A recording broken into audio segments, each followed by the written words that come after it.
First priority is we're going to deal with the carbon tax.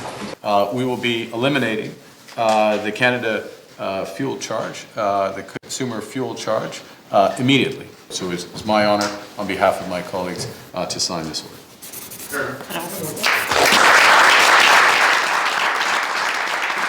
The lie detector determined that was a lie. Yes, folks, what you just witnessed there actually was a lie, and Pierre Poilievre called Carney out on this.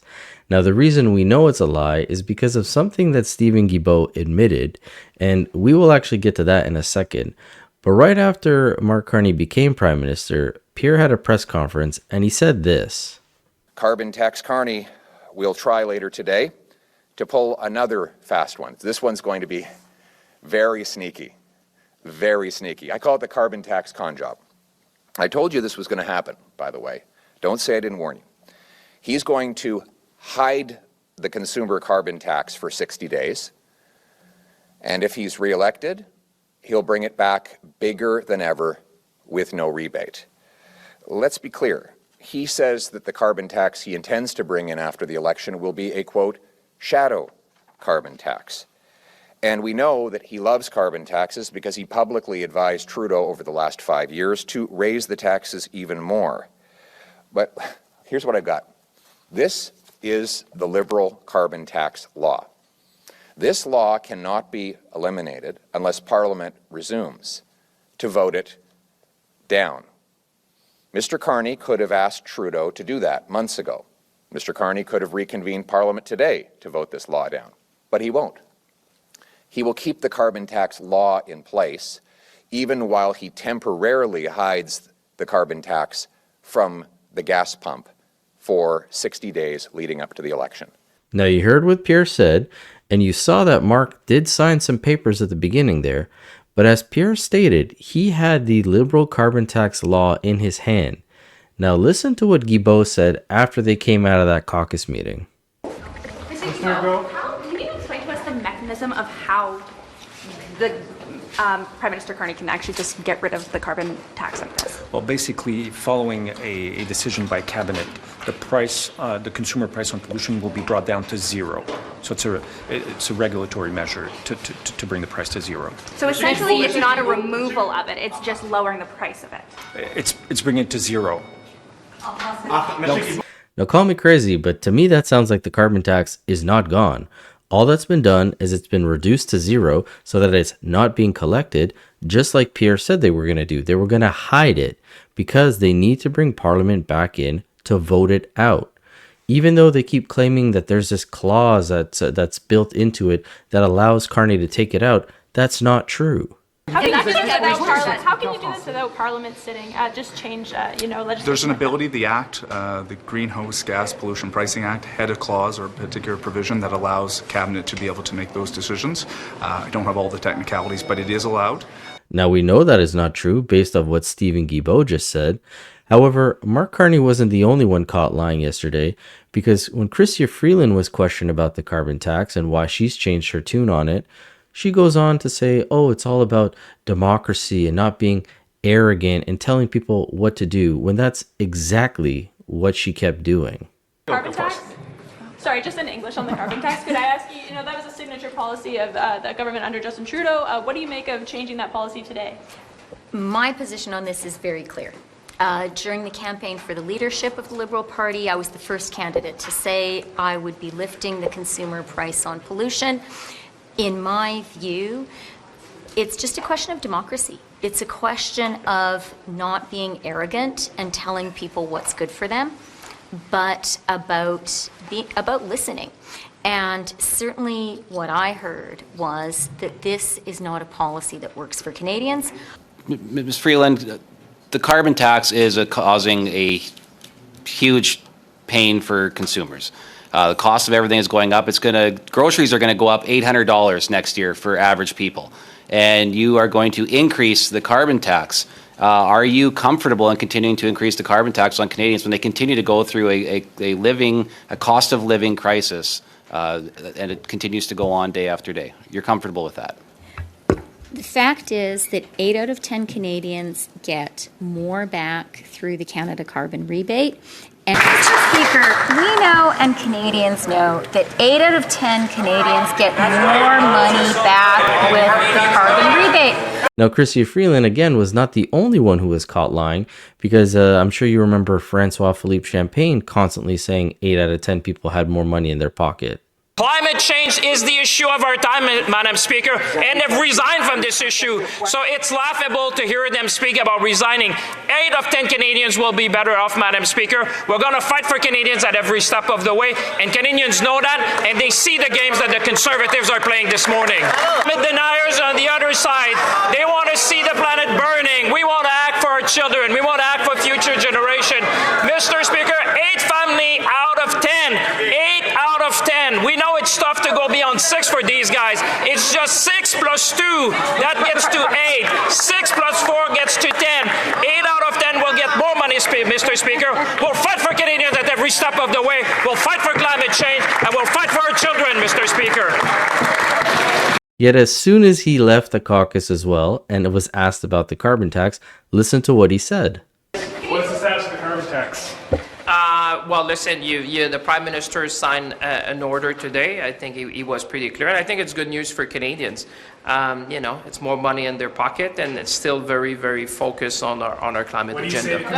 So let me get this straight. When the carbon tax was implemented, 8 out of 10 people had more money in their pocket.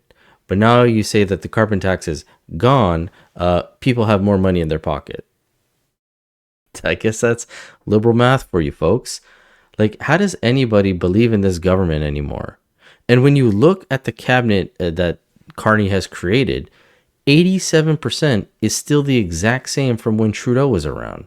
And we can actually go through the list here, because the National Post made an article posting all the names. The Liberal government has 24 ministers, 13 men and 11 women.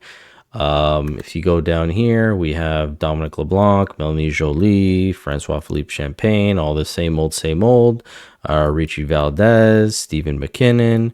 And then we get down here to the 3 new ones, Ariel Kayabaga, Cody Blois, Ali Assasi, maybe that's how you pronounce that, which, even though they're new to the cabinet, they are still, all of these people are 100% still from Trudeau's Liberal team. But then these are the cabinet ministers that he got rid of: Karina Gould, Mark Miller, Mark Holland, Pascal Saint-Onge, Ng, Ahmed Hassan, Duclos, Terry Beach, etc., etc. Even Yara Sachs, thank goodness for her. But he gutted it. But again, all of his team is still 100% from Trudeau. 87% are his old ministers. So it really isn't anything new. But he was called out on the composition of his cabinet, as majority of them are east of Ontario. Minister, you keep pointing at the group behind you, your new cabinet. There's only 2 representatives from the West. What's your message to Western Canada? So the numbers in the cabinet are all necessarily smaller because the cabinet is much smaller. And the cabinet is much smaller because it's focused on the issues that are most important to Canadians. Meeting the moment, and the moment is a moment of crisis. We have very capable, exceptional members from Western Canada in there, as well as deputies from the West. But it's a factor when you reduce things down. And I'm Prime Minister of all of Canada, of course, and I'm from the West. Now, it is very obvious that Carney's trying to stack the deck in terms of the next election by putting Ontario and Quebec so heavy with cabinet ministers, because if they win those ridings, they kind of got the next election. And one of the Conservatives calls them out on this when they're on CTV's panel. Mike, sort of what they put in the press release, which every government does, right? When they release the list of who's in the ministry, and it gives you a sense of, I guess, what they had hoped to accomplish. It also said this team reflects the ambition that makes Canada strong, and it will work each day to protect workers, families, and businesses. It will take action to unite Canadians, defend Canada's sovereignty in the face of unjustified trade actions by the U.S., make Canada an energy superpower in both conventional and clean energy, create new trade corridors with reliable partners, and build one Canadian economy. The strong strongest economy in the G7. Sounds like Mr. Carney wants this to be all about the economy. Yeah, and they're going to do all that over 10 days because that's as long as this cabinet's going to be together. So take it for what it is. I would give this advice for anyone who wants to take it. Anything that rolls out of this cabinet, that rolls out of this prime minister as official policy or something they're going to do, the AI stuff that was mentioned, these are all just election campaign promises. That's all that they can be. They have no supply of funds. They don't have a parliament to make changes. They're going into an election. I think that's pretty clear and apparent. So over the next 10 days, we'll hear about what the government wants to do. And they have absolutely, well, I can't say absolutely, they have very little power to actually implement. And I say I can't say absolutely because I don't know what they're going to come up with. But the AI stuff, they can't implement that. There's no money for that. There's a whole bunch of things that they can't possibly do. So take a look at the cabinet. What do we have? We are heavy GTA cabinet. Oh my gosh. Scarborough, Willowdale, Brampton, Mississauga, 3 downtown Toronto. I mean, that is where a battle is going to be. London, as Kathleen points out, Ottawa. This is where we're going to be seeing scrambling for votes. The other thing I would take away, I think he picked some of the most gifted communicators. To be honest, Stephen McKinnon, great communicator. Happy to see him back in cabinet, quite frankly. And then the last thing I would say, and I don't speak very knowledgeably about Quebec, but when I saw Mr. Guilbeault's, Minister Guilbeault's new title, all that said to me was, Stephen Guilbeault is going to be the one in Quebec fighting against Pierre Poilievre as he campaigns on getting rid of the CBC. That's the clearest signal that I got in terms of what's going to go down and what that means on cultural identities. Now, what's interesting there about Lisa talking about the CBC was Carney actually tried to take a shot at Pierre Poilievre in regards to the CBC when he was at Rideau Hall having his interview with the media, and this is what he said. I'm complimenting the journalist from Radio-Canada, and I would like to compliment the very existence of Radio-Canada, and I'd like to reinforce that my government would be reinforcing. It goes back to Canadian identity, culture. This is away from the news, but the broader sense. Now, we all know Pierre's stance on the CBC by now, but Carney was trying to point out Radio-Canada, and Pierre has made it very clear that he doesn't want to touch the French side of things. He's only talking about the English side. And even like 3 years ago, when he had an interview with Andrew Lawton, he talked about this. When you talk about independent media, you've established that you want to get rid of the Trudeau government's media bailouts, you want to defund the CBC. We heard in the last leadership election, Aaron O'Toole say that he was going to defund the CBC, and during the election that had been walked back to really an unrecognizable point in the party's platform. Specifically, what will you do with CBC in your first mandate? Well, I will defund it to save $1 billion. To save $1 billion, I think the only justification for a broadcaster, a public broadcaster, would be to fulfill what the market can't provide. Almost everything the CBC does can be done in the marketplace these days because of technology. I would preserve a small amount for French language minorities, linguistic minorities, because they frankly will not get news services provided by the market, and we have a gigantic sea of English in North America and only a small population, a francophone population. So I think there is a justification. We also have articles being written by the CBC on this. Pierre Poilievre's pitch to defund the CBC, keep the French service, would require a change in law, where they quote him from the Andrew Lawton show saying, I would preserve a small amount of French language minorities, linguistic minorities, because they, frankly, will not get news services provided by the market. And we also have the most recent interview on CBC itself with Matt Galloway and the new CEO, where they bring this up and talk about it. But there are calls, very loud ones, to defund the CBC. Pierre Poilievre, who, if you believe the public opinion polling, could very well be the next prime minister of this country, speaks about it. And it is the loudest, or one of the loudest, applause lines at his rallies. He says he's serious about this. Have a listen to what he said in a recent interview with Brian Lilly of the Toronto Sun. I'm going to defund CBC. That's my commitment. I said my commitment has been the same since I first said it at my very first leadership rally in Regina I said, we will defund the CBC to save $1 billion. That was my commitment then. It's my commitment now. Do you take Pierre Poilievre at his word? Now, my one gripe is I wish Matt Galloway would have played the rest of the clip with Brian Lilly, because he mentions this exact thing again, separating the French from the English. I said, we will defund the CBC to save $1 billion. That was my commitment then. It's my commitment now. And But it's English side only, right? Correct? Yeah, look, Radio Canada, the first principle is this. The government should only do what people can't do for themselves. Media can support itself in the English language in the private sector because there is overwhelmingly a big enough market. Canadians can get English language media in abundance, more than they could ever consume. That is not true in the French language. If there were no supports, then there wouldn't be any coverage in French for a lot of communities. So that's the only reason why I believe that it should be treated differently. Now, Pierre's whole thing is that with the English market, there's so much competition that they should just be fighting it out. The French don't have that big of a market. But even though the French don't have that big of a market, they actually do far better than the English side. And the CBC and the CEO even admit this on The Current. Take a listen.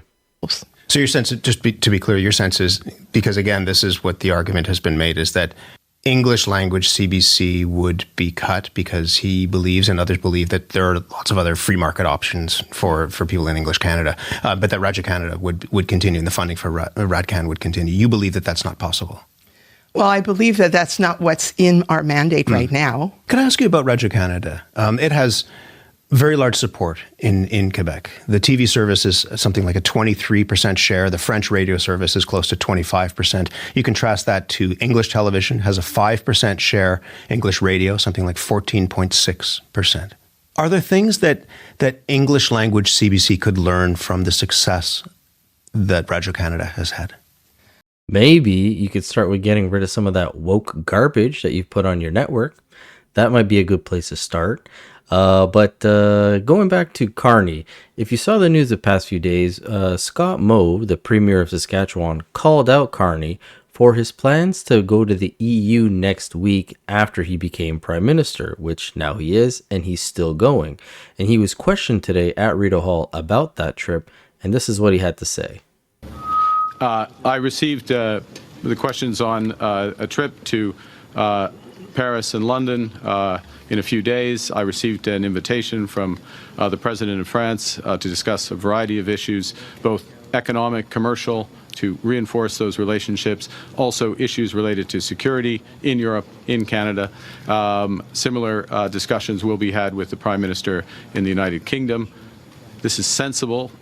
Security is a priority for this government, reinforcing our security, as is diversifying our trading and commercial relationships. Of course, with both Europe and the United Kingdom, there are many opportunities. And as I said a moment ago in my remarks, there are historic ties.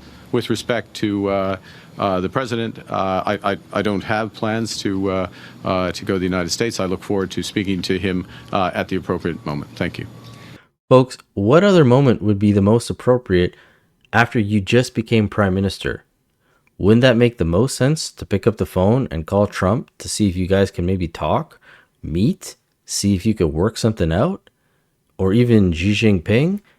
I'm sure China loves Mark Carney. Couldn't he go over there or at least reach out to them and see if he could work something out? Help Saskatchewan, help the country, get rid of these tariffs, but instead he's going to go see Macron in France and the Prime Minister of England. Like, I don't get it. Maybe I'm missing something. I get it. He wants to expand our ability to trade, but maybe do that after you've dealt with the issues we have going on currently. But again, that just could be me. Now, the last clip I want to play from the press conference is when he was asked about his assets. And this guy does not like being questioned about where his money has come from. Hi, Prime Minister Carney. I'm Jillian Piper with Global News. I understand that your assets have been put into a blind trust. I wanted to ask you, what is the value of the assets and where did they come from? How can Canadians know that there's no conflict of interest if they don't know where the assets come from? That's an odd question, or odd way of framing it. The assets are in a blind trust. So, and can I point out that for those who don't follow this, I have 6 months to put, or 120 days to put the assets in a blind trust. I already have put the assets in a blind trust. And once assets are in a blind trust, you don't know that. By definition, you don't know the assets because the trustees take over the responsibility. I would like to reassure you that the assets that I have were earned through employment. Employment income, employment as a public servant, and employment in the private sector. And I would note as well that employment in the private sector is something that the leader of the opposition has never experienced. Yeah, because it's super believable that Mark Carney didn't know his assets before he put them in the blind trust. But if you've made it this far, I'm going to leave you with 2 small clips. After you've seen it, put an emoji of that character in the comment section so I know you made it this far. I hope you guys enjoy your weekend, and as always, I will catch you guys on the next one. Thanks so much. Hi, everyone. It's good to be back, you know. Hi-ho, Kermit the Frog here. Hi-ho, Kermit the Frog here.